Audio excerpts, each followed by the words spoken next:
नमस्कार, आप देख रहे हैं इंडिया टीवी। आपके साथ मैं हूं ज्योत्सना पाटनी। ऑपरेशन सिंदूर के बाद आज पहली बार प्रधानमंत्री नरेंद्र मोदी जम्मू कश्मीर के दौरे पर हैं। पीएम मोदी दुनिया के सबसे बड़े पुल से पाकिस्तान को बड़ा मैसेज देने वाले हैं। मोदी जम्मू में खड़े होकर पाकिस्तान के army chief field marshal general लासिम मुनीर को जवाब देंगे।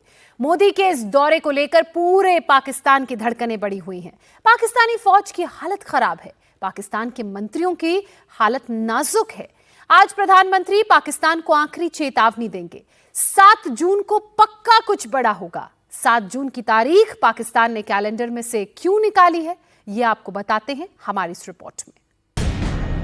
1 दिन, 2 दिन, 4 दिन पाकिस्तान में लश्कर के आतंकी एक एक दिन क्यों गिन रहे हैं? हाफिज के राइट हैंड लश्कर के आतंकी सैफुल्लाह कसूरी के पसीने क्यों छूट रहे हैं? कसूरी कपकपाती हुई आवाज में ये क्यों कह रहा है? अगले कुछ दिन तक दिल दहला देने वाले हालात हैं। चारों तरफ अंधेरा ही अंधेरा है। हमारी हवा निकल जाएगी, हर तरफ तबाही नजर आएगी। नोट कीजिएगा, ये एक आतंकी के बोल हैं। लश्कर के आतंकियों की, सैफुल्लाह कसूरी की इस डर की वजह हिंदुस्तान है। ये कैमरे पर खुद आतंकी ही मान रहे हैं। तो क्या लश्कर की तबाही का दिन, तारीख और समय हिंदुस्तान ने तय कर दिया है? क्या मोदी के अगले फेज का ऑपरेशन सिंदूर के राउंड 2 का प्लान एक्टिवेट कर दिया है? और क्या लश्कर के द एंड वाला यह प्लान अगले कुछ घंटों के बाद ही शुरू हो जाएगा? जून के महीने में कुछ तो होगा। क्या 7 जून 2025 को ही कुछ बड़ा होगा? हिंदुस्तान 7 जून को कुछ करेगा। पाकिस्तान में यह मैसेज तेजी से घूम रहा है और ये मैसेज घुमाने वाले भी पाकिस्तानी ही हैं। 7 जून 2024 को 3:30 बजे ऐसा क्या होने वाला है जिससे पाकिस्तान इतना डरा सहमा है?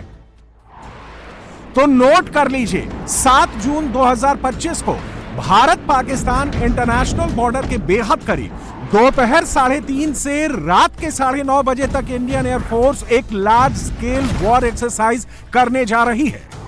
और इसमें इंडियन एयरफोर्स के फ्रंट लाइन फाइटर्स जैसे राफेल, मिराज 2000, सुखोई 30 एयरक्राफ्ट के साथ साथ सर्विलांस प्लेटफॉर्म और सपोर्ट सिस्टम भी शामिल रहेंगे।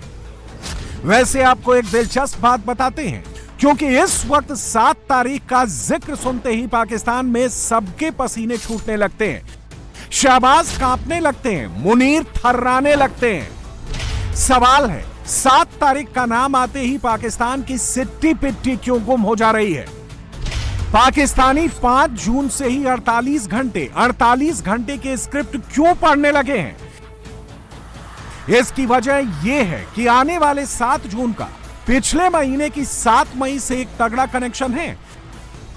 पिछले महीने 7-8 मई को ही हिंदुस्तान में बड़े पैमाने पर मॉक ड्रिल का ऐलान हुआ था और इंडियन एयरफोर्स की हाई इंटेंसिटी बॉर्डर ड्रिल का नोटैम यानी नोटिस टू एयरमैन जारी किया गया था। लेकिन उस वक्त मॉक ड्रिल और एयर एक्सरसाइज से पहले ही 6 और 7 मई की दरमियानी रात को इंडियन एयरफोर्स ने पाकिस्तान के 9 आतंकी ठिकानों पर एयर स्ट्राइक्स कर दी थी। और अब पाकिस्तान में यह कमेंट्री शुरू हो गई है कि जो 6 और 7 मई की रात में हुआ, कहीं वही तो 7 और 8 जून की रात में एक बार फिर नहीं होने वाला। पाकिस्तान में मुनीर को, शहबाज को, लश्कर के आतंकियों को इस बात का डर सता रहा है, कहीं भारत एक बार फिर रात के अंधेरे में भी तो हमला नहीं करने वाला। पाकिस्तानियों के दिमाग में इस वक्त यही चल रहा है कि अब की बार नरेंद्र मोदी कौन सा बहुत बड़ा सरप्राइज देने वाले हैं। क्या अब की बार एक बार फिर से टेरर फैक्ट्री पर एरियल स्ट्राइक करने वाले हैं? पाकिस्तान में सबका डर जायज है। इस बार भी टारगेट पर लश्कर के आतंकवादी ही हैं। पिछले कुछ दिनों में लश्कर के कई आतंकवादी अपने अपने बिलों से बाहर निकल कर आए हैं।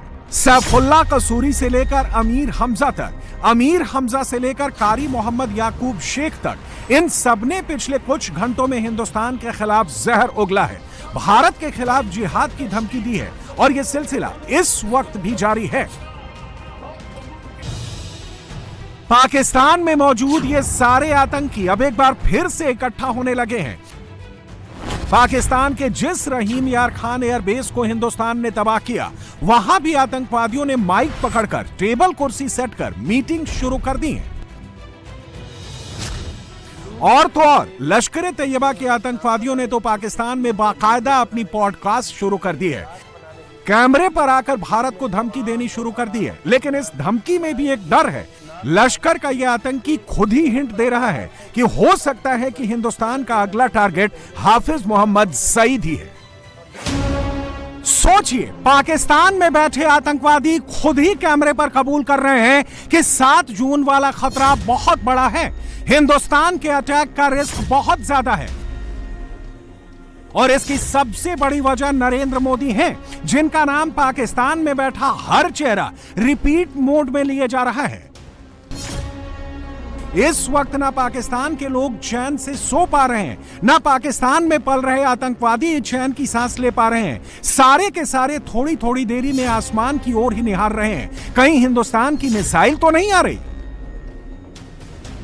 7 जून के डर के बीच पाकिस्तान का प्रधानमंत्री सऊदी अरब के दौरे पर निकल रहा है। पाकिस्तान का field marshal general Asim Munir बहुत जल्द चीन का राउंड लगाने वाला है। यानी इन दोनों को भी एहसास हो रखा है कि हिंदुस्तान जून के महीने में कुछ तो बड़ा करने वाला है।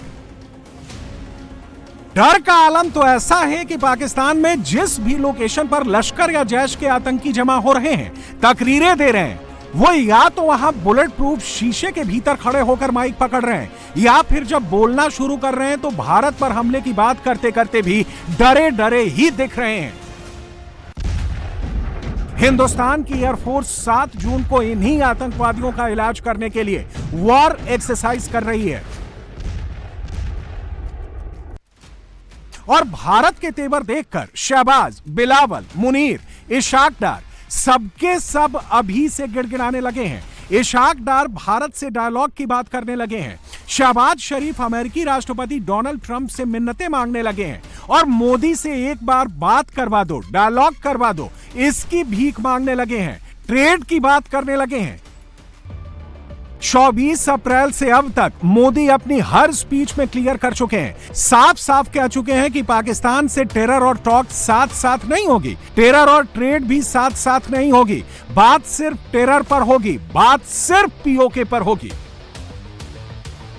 और इस बीच पाकिस्तान के रक्षा मंत्री आसिफ ख्वाजा ने शिमला एग्रीमेंट को डेड डॉक्यूमेंट कहकर एलओसी पर भारत का काम और आसान कर दिया है। इस बीच बिलावल भुट्टो एक दूसरी ही मनोहर कहानी सुना रहे हैं। विदेश में जाकर आईएसआई और रॉ को साथ मिलकर काम करने को कह रहे हैं। अब कोई जरा बिलावल भुट्टो को समझाए कि जिस मुनीर के कहने पर आईएसआई ने पहलगाम हमले का प्लान बनाया, जिस आईएसआई के स्पेशल ऑपरेशंस को हेड करने वाले मेजर जनरल मोहम्मद शहाब असलम ने पहलगाम हमले को सुपरवाइज किया, उस आईएसआई के साथ हिंदुस्तान की खुफिया एजेंसी काम नहीं करेगी। हिंदुस्तान की खुफिया एजेंसी उस आईएसआई को सजा देगी।